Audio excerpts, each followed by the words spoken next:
Happy Thanksgiving, everybody. Dan Illman here, taking a look at race number 9 at Churchill Downs on Turkey Day. It's the Grade 3 Cardinal Handicap for fillies and mares on the lawn, and let's take a look at this field. They're going 1 1/8 miles. $100,000 is the purse. Your morning line favorite down towards the inside. That's the number 1.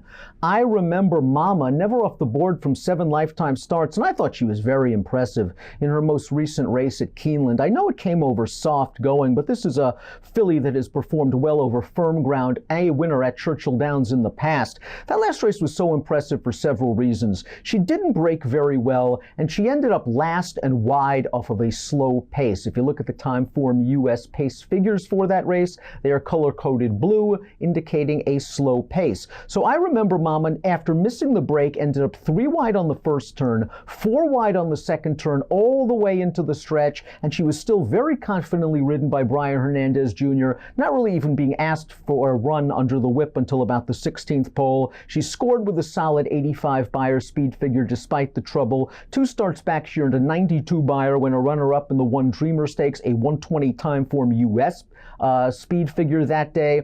I Remember Mama is a horse that hopefully can be a little bit close to the pace, and I'm curious to see where Timeform US has her on the pace projector. We throw up the projector and we see that I Remember Mama's last, and that could be somewhat problematic if she goes off at the 5-2 morning line. I usually don't like playing one-run closers, especially those kind of horses that have never raced at the distance, but I was so taken with I Remember Mama's performance that I think she is a main contender in this spot, and it's up to Brian Hernandez perhaps to work out a trip where perhaps he can get a little bit closer to the early pace. The number 2, Ambicelli, doesn't even make the pace projector. She's one of the 2 deep closers in this race, rated by Timeform US. Ambicelli is a horse that runs to the level of her competition. She is 2 for 23 in her career. She has not won a race since May of 2016, but she finished 3rd in the Grade 2 Yellow Ribbon Handicap in 2017, was beaten less than a length in the Grade 1 Rodeo Drive in 2017, and has also lost races against optional claimers in restricted company. She just seems to run the same race every time without winning. 2 starts back in the Rodeo Drive, I thought she had a troubled trip as a big-priced 53-1 outsider. She ran right up onto the heels of horses while down on the inside turning into the stretch, altered course out, and finished evenly to finish 5th. Last time out in the Dowager, she got a good pace scenario at 1.5 miles and was only able to finish 5th. I think Ambicelli's the kind of horse that over this sort of turf course, I think she's going to appreciate a little bit of give in the ground, and I don't think the turf courses will be as hard as she's used to in Southern California. Maybe Ambicelli you can use underneath if she offers a little bit of value. The 5, English Affair, finished 3rd in the Dowager, but I think an argument can be made that she was the best horse that day. A lot of folks were really clamoring for her to stretch out to that 1.5 mile distance. After all, she's by a Breeders' Cup Turf winner, English Channel, out of a mare by Belmont Stakes winner, Colonial Affair. She's bred to run all day. Brian Hernandez had English Affair down towards the inside, turning into the stretch, and with a clear run, it's quite possible she would have won this race. But she was impeded badly and banged off the rail several times in mid-stretch. She finished 3rd and was placed 2nd via disqualification. Now she's going to have to turn back to the 1.1 miles, and we'll see if she's as effective at this shorter distance. But it does look like Rusty Arnold has English Affair in very good form. Arnold also has Lamont Gris, the number 10, in here, and Lamont Gris took advantage of a fast pace, if you believe the Timeform US color-coded red pace ratings for that October 20th start at Keeneland. She came from 11 lengths out of it that day to win with a 88 Beyer speed figure, a 106 Timeform US rating, and maybe Lamont Gris just needed that little bit of a break after Saratoga. She's always run well at Churchill Downs in the past. She's also another horse that seems to do better at longer distances, 1.5 miles, 1 mile and 3/8, and maybe this 1 1/8, as with her uncoupled stablemate,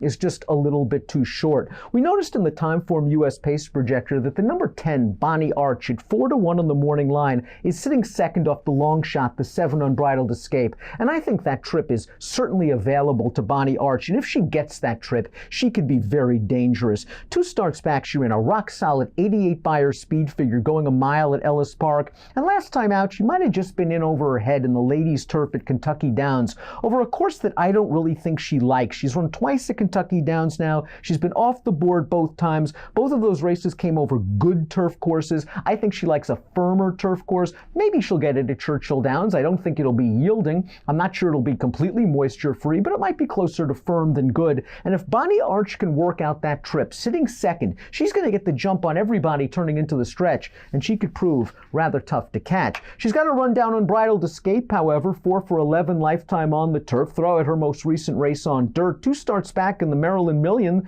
She just blasted out to the front and bottomed out that field. Those color-coded time form ratings were red, even though the fractions 49 and 2, 115 and 1 were slow. That was an extremely yielding and boggy turf course at Laurel that day. Unbridled Escape is going to be sent to the front. The question is this former $5,000 claimer ready to wire graded stakes competition at Churchill Downs? Coco Channel ran an even third behind Lamont Degree, but I thought she ran okay because I don't think that pace situation was to her liking. There was a runaway leader, and Coco Channel was in chase mode. She came with a run, but Lamont Degree, I think, benefited more from the fast pace. Coco Channel finished evenly. I don't mind her turning back in distance at all. She has won at 1 1/8 on dirt, and that's really kind of the question. She's 0 for 11 lifetime on turf, and she might be best played on the bottom of exotic wagers. Lipstick City, the number 6, had no chance last time out at Gulfstream Park the way that race was run. I know she was the favorite at 3-1, but when you run fractions of 26,